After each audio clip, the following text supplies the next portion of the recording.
Hello students, last lecture में जो अपन ने पढ़ा था वो पढ़ा था significant figures.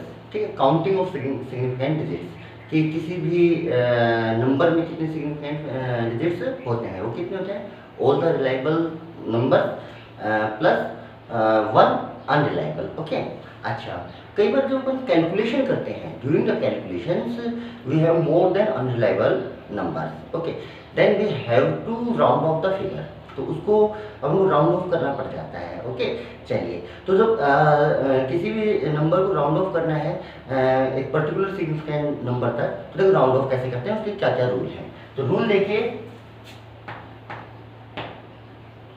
Rules for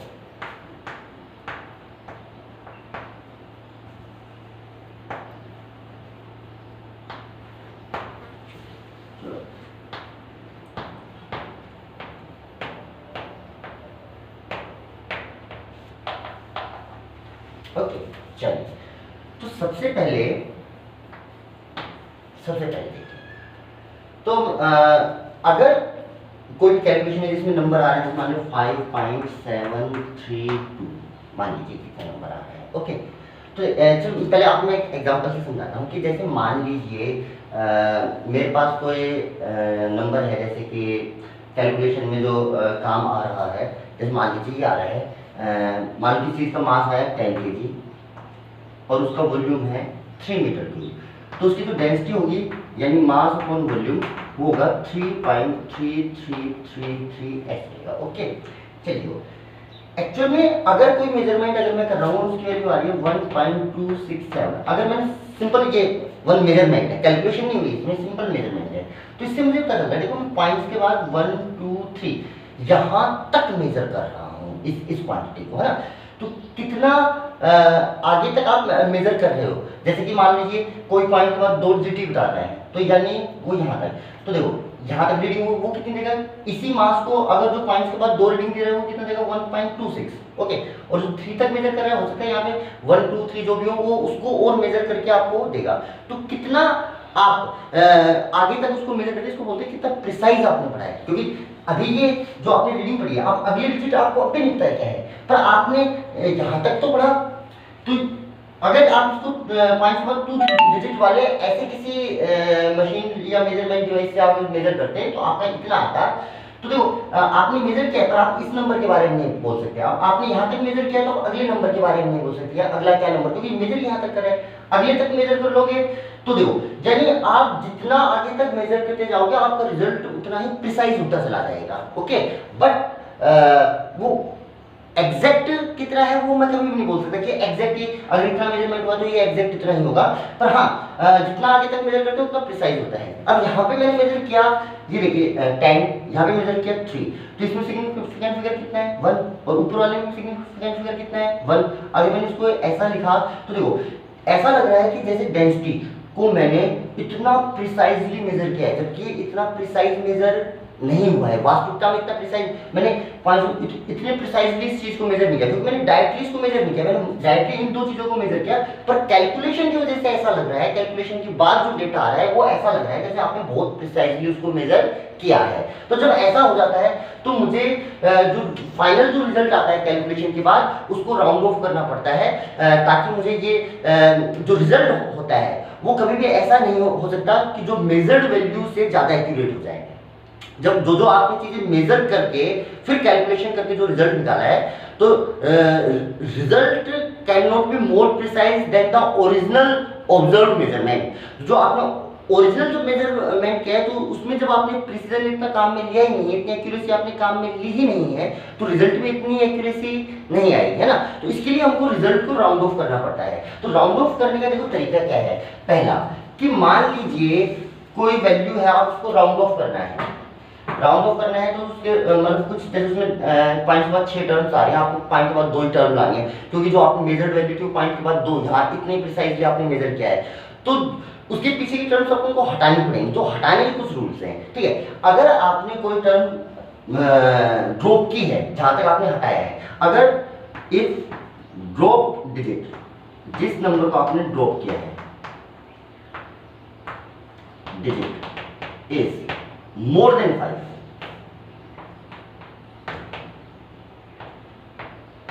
more than 5, then preceding digit जो जस्ट उससे पहले आ रही है, ओके, इंक्रीज बाय 1 कितना होता है, प्रीसीडिंग डिजिट इंक्रीज बाय 1,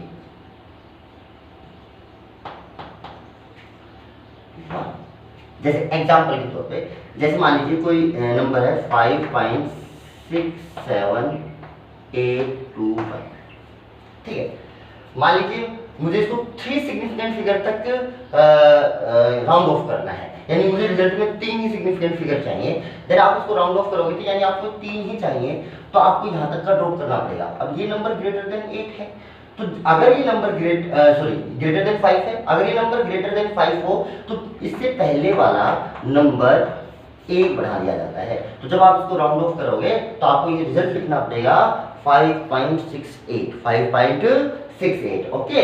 चलिए जी, दूसरा सेकंड रूल,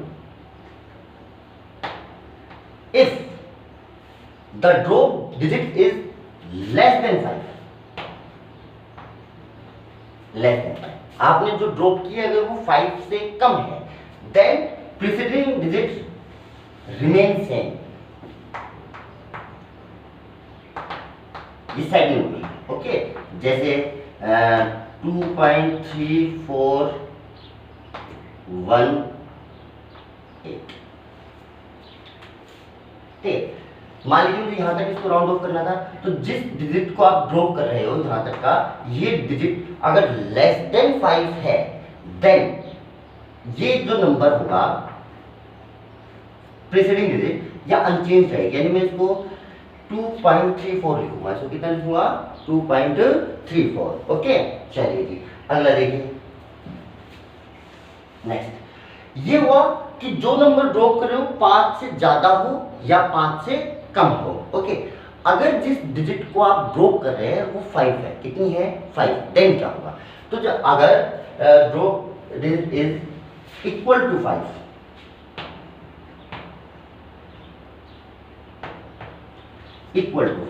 थर्ड, अगर वो इक्वल टू 5 है तो इसमें दो केस,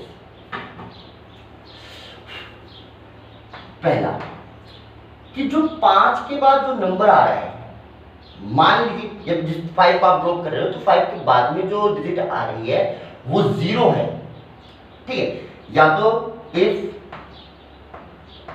ड्रॉप नंबर इज 5 और 5 followed by 0, 5 followed by 0, drop 5 हो और या 5 के बाद आपका 0 आ रहा हो, तो आप जब ड्रॉप करेंगे तो आप दो केस चेक करेंगे कि 5 से पहले क्या आ रहा है। तो 5 से पहले अगर इवन नंबर आ रहा है तो आप उसको वैसा का वैसा एल्सिफ छोड़ देंगे, और अगर 5 से पहले वाला नंबर ओड आ रहा है तो आप उसको एक इंक्रीज कर देंगे, ओके। तो क्या होगा, then preceding digit increase by 1 if it is odd or remain same if it is even। तो अगर ओड है तो एक इंक्रीज कर देंगे। ये कौन सा केस है, जब जो ड्रॉप डिजिट है वो 5 हो या 5 के जस्ट बाद में 0 आ रहा हो, ठीक है। तो पहले वाले नंबर को अनचेंज छोड़ देंगे अगर वो इवन है, और अगर वो नंबर ओड है तो आप 1 इंक्रीज कर देंगे। जैसे मैं आपको बोलूं कि 4.75, अब इसको 2 सिग्निफिकेंट फिगर तक अगर आपको राउंड ऑफ करना है तो देखो आप जो ये नंबर ड्रॉप करने वाले हैं ये 5 है, 5 के बाद या तो 0 आए या कुछ भी ना आए। तो देखो फिलहाल तो यही केस है, 5 या 5 के बाद 0। तो आप जब राउंड ऑफ करेंगे तो इसके पहले वाला फिगर देखेंगे, अगर ये ओड है तो आप इसको लिखेंगे 4.8, और यहीं पे नंबर होता है 4.650। तो देखो वही 5 है, 5 के बाद 0 है, आप इसको राउंड ऑफ कर रहे हैं तो नेक्स्ट नंबर कैसा है इवन, तो आप इसको लिखेंगे 4.6।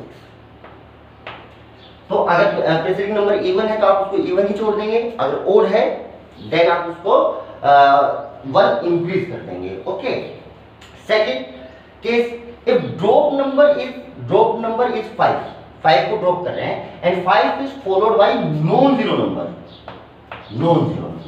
5 के बाद जो नंबर आ रहा है वो नॉन जीरो है, तो चाहे इवन हो चाहे ओड हो, आपका then preceding digit increase by 1, simply 1 बढ़ा देंगे उसको आप, चाहे वो इवन हो चाहे ओड। जैसे कि मैं आपसे बोलूं 3.2651, आपको मान लीजिए इसको यहाँ तक राउंड ऑफ करना है, तो 5 को जब ड्रॉप करेंगे 5 के बाद क्या आ रहा है 1 आ रहा है, तो आप यहाँ को हटाइए और यहाँ को सिंपल 1 से इंक्रीज कर दीजिए, तो राउंड ऑफ होने के बाद ये कितना हो जाएगा 3.27 हो जाएगा। क्या बात समझ में आई? ये सारे रूल हैं राउंड ऑफ करने के। तो क्या आप किसी भी फिगर को राउंड ऑफ कर सकते हैं? Yes sir. कैसे राउंड ऑफ करेंगे आप उसको? रूल 5 से अगर नंबर जो ड्रॉप किया जा रहा है 5 से ग्रेटर है तो increase preceding digit by 1, it is less than 5, अगर वो 5 से कम है then preceding digit remains unchanged, if it is equal to 5 then दो केस 5 is followed by 0 और 5 is followed by non-zero number, or is followed by 0 either no further digit, then if number preceding number is even then it remains same, if it is odd increased by 1, if 5 is followed by a non-zero number then the preceding digit increased by 1। Okay, चलिए कुछ example करते हैं हम इसके round of करने के। चलिए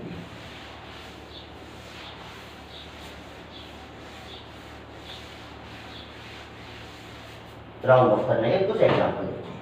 जैसे मैं आपसे बोलूं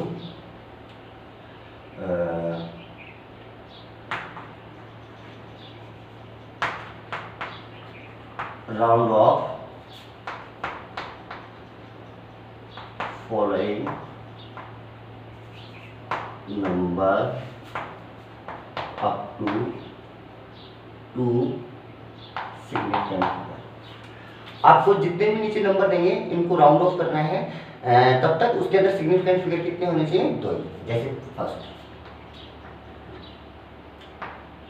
1.26, सेकेंड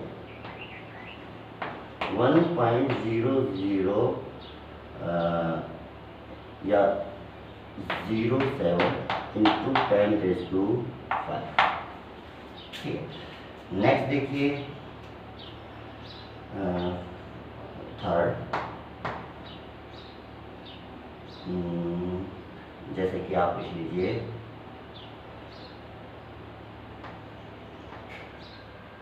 2375।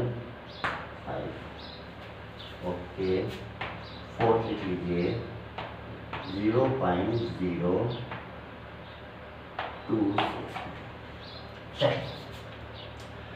फर्स्ट को सिग्निफिकेंट फिगर इसमें फिलहाल कितने हैं? 3।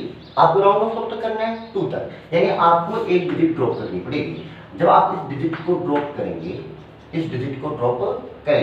देन आप इसको कैसे लिखेंगे? देखो 1 पॉइंट, ये ग्रेटर देन 5 आ रहा है तो सामने वाला नंबर 1 इंक्रीज कर दिए, फर्स्ट का सॉल्यूशन है। सेकंड, अब इस क्वांटिटी के अंदर सिग्निफिकेंट फिगर देखो साइंटिफिक नोटेशन में, तो ये तो काउंट होगा नहीं, तो कितने होंगे? 3 सिग्निफिकेंट फिगर है। आपको कितने चाहिए? 2, तो आप इसको ड्रॉप कर दीजिए। इसको ड्रॉप करेंगे तो फर्दर जो नंबर है उसको इंक्रीज बाय 1, तो कितना आ जाएगा? 1.1 इंटू 10⁵5। ठीक, ओके। नेक्स्ट करेंगे थर्ड, सिग्निफिकेंट फिगर कितने हैं? 4, तो आपको कहाँ तक ड्रॉप करना पड़ेगा? यहाँ तक ड्रॉप करना पड़ेगा। तो ये नंबर ग्रेटर देन 5 है तो ये 2 ये हो जाएगा 4 और पीछे लगा दीजिए 0 0। ठीक है, ऐसा नहीं कि आप इसको ड्रॉप कर दो तो इसको 4 लिख दो तो ये हट ही गए। ठीक है, अब इसके पीछे आपको 0 0 लिखना पड़ेगा, क्योंकि 0 0 ट्रेलिंग 0 सिग्निफिकेंट फिगर में काउंट होंगे नहीं। बाकी डेटा तो इसके ऑलमोस्ट इक्वल जो लिखा जाएगा कितना लिखा जाएगा 2400। नेक्स्ट देखिए 4, इसको आप लिखेंगे तो देखो 2 चाहिए तो 2 नंबर यहाँ पे चाहिए, इसको ड्रॉप करना पड़ेगा तो 7 कर दीजिए 0.027 सिग्निफिकेंट। बात समझ में आई आपको? ओके चलिए, ऐसे ही आप कोई भी नंबर लिखते जाइए और उसको राउंड ऑफ करते जाइए। ओके, अपने मन से कोई भी नंबर लिख सकते हैं और उसको 3 सिग्निफिकेंट फिगर तक राउंड ऑफ कर लीजिए, 4 तक कर लीजिए, जो भी आपको जितने क्वेश्चन आप अपने मन से सोच सकते हैं लिखते जाइए, बनाते जाइए। ऐसा कोई नहीं कि कोई पर्टिकुलर क्वेश्चन मैंने लिखे हैं, सब मन से डिजिट्स लिखी हैं और उनको राउंड ऑफ किया है। ऐसे आप भी कर लीजिए, मन से कोई भी डिजिट लिखते जाइए और किसी भी नंबर 3 फिगर तक 4 फिगर तक उसको राउंड ऑफ करके देखिए। ओके जी, चलिए जी नेक्स्ट देखिए।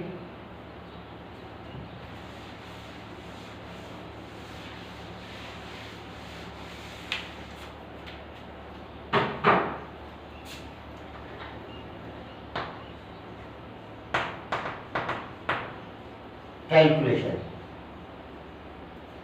Significant figure in calculation. जब हम कैलकुलेट करते हैं किसी भी चीज को, जब कैलकुलेशंस काम में आ जाती हैं, जो मेजर्ड वैल्यू हैं उनको यूज करके अपन, जैसे अभी मैंने आपको एग्जांपल दिया था डेंसिटी निकालनी, तो मैंने मास मेजर किया, वॉल्यूम मेजर किया, देन कैलकुलेशन करके डेंसिटी निकाली। बट बात वही है कि जो एक्यूरेसी मेजर्ड वैल्यू में है उससे ज्यादा एक्यूरेसी किसमें नहीं हो सकती है, रिजल्ट में। रिजल्ट उससे ज्यादा एक्यूरेट कभी भी नहीं हो सकता, क्योंकि इतनी एक्यूरेसी से तो आपने कोई चीज मेजर की ही नहीं, तो आप जो आपका रिजल्ट है तो वो उससे ज्यादा एक्यूरेट नहीं हो सकता। तो जब आप कैलकुलेशन करेंगे तब आप राउंड ऑफ करने के देखो तरीके क्या क्या हैं। फर्स्ट, अगर आप दो नंबर्स को ऐड कर रहे हैं, क्या कर रहे हैं, एडिशन और सब्ट्रैक्शन।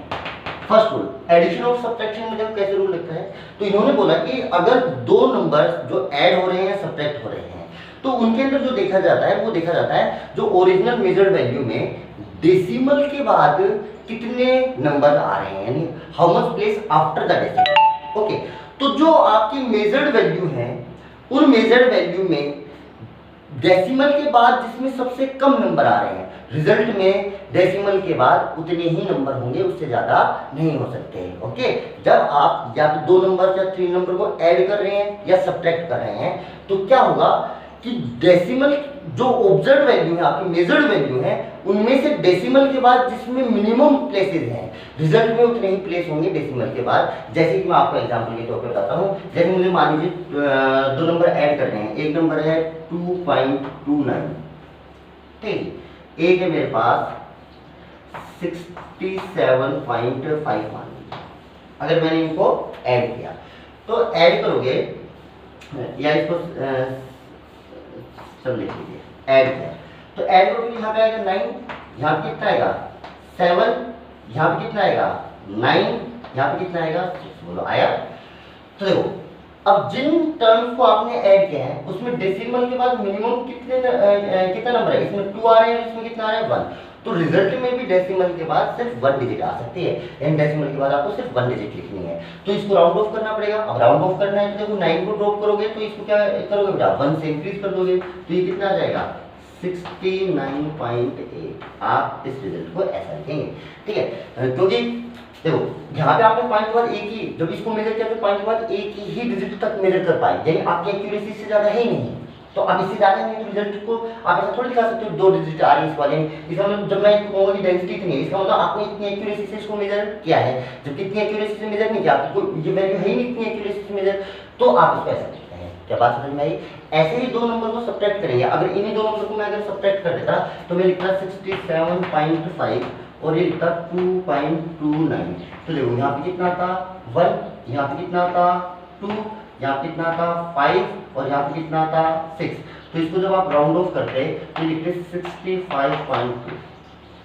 कितना लिखते 65.2, क्योंकि डेसिमल के बाद क्या आना चाहिए, एक ही डिजिट आना चाहिए। ओके चलिए, अब एक्चुअल में एडिशन में तो कभी भी कोई प्रॉब्लम होती नहीं है। जब सब्ट्रैक्शन करते हैं 2 नंबर को आपस में से सब्ट्रैक्ट करते हैं तो क्या होता है, अगर वो दोनों नंबर ऑलमोस्ट इक्वल हैं, जैसे मैं कहूँ 2 या 3.23 में से 3.21 सब्ट्रैक्ट करते हैं, तो देखो इसको इतना प्रिसाइजली मेजर किया आपने, इसको इतना प्रिसाइजली मेजर किया है आपने। ओके, जब आप उसको सब्ट्रैक्ट करोगे तो रिजल्ट आएगा 0.2, देखो 0.02 देगा सब्ट्रैक्शन। इसके अंदर सिग्निफिकेंस फिगर कितना है 1, ठीक है। अच्छा, जबकि इसमें भी 3 है और इसके अंदर भी 3 है, तो जो एक्यूरेसी होती है जब दो ऑलमोस्ट इक्वल नंबर को सब्ट्रैक्ट किया जाता है तो we lost the accuracy during the subtraction. तो इस प्रॉब्लम से बचने के लिए अपन क्या करते हैं, डिफरेंस को डायरेक्ट मेजर करते हैं। अपन ऐसा मेजर नहीं करते कि उसकी फर्स्ट वैल्यू मेजर कर ली, फिर सेकंड वैल्यू मेजर कर ली, फिर उसका डिफरेंस निकाल लो। तो आप डायरेक्टली डिफरेंस ही मेजर करते हैं, ना कि दो वैल्यू अलग अलग मेजर करके उनको सब्ट्रैक्ट करते हैं। ओके, चलिए जी। अब ये तो हुआ दो नंबर्स को कैलकुलेशन में आपको ऐड भी करना पड़ सकता है, सब्ट्रैक्ट भी करना पड़ सकता है, आपको ये भी पड़ सकता है कि उनको मल्टीप्लाई करना पड़ जाए, ये भी हो सकता है उनको डिवाइड करना पड़ जाए। तो सबके रूल है, तो एडिशन और सब्ट्रैक्शन में तो ये रूल लग जाएगा। अच्छा जी, अब देखिए मल्टीप्लिकेशन और डिवीजन में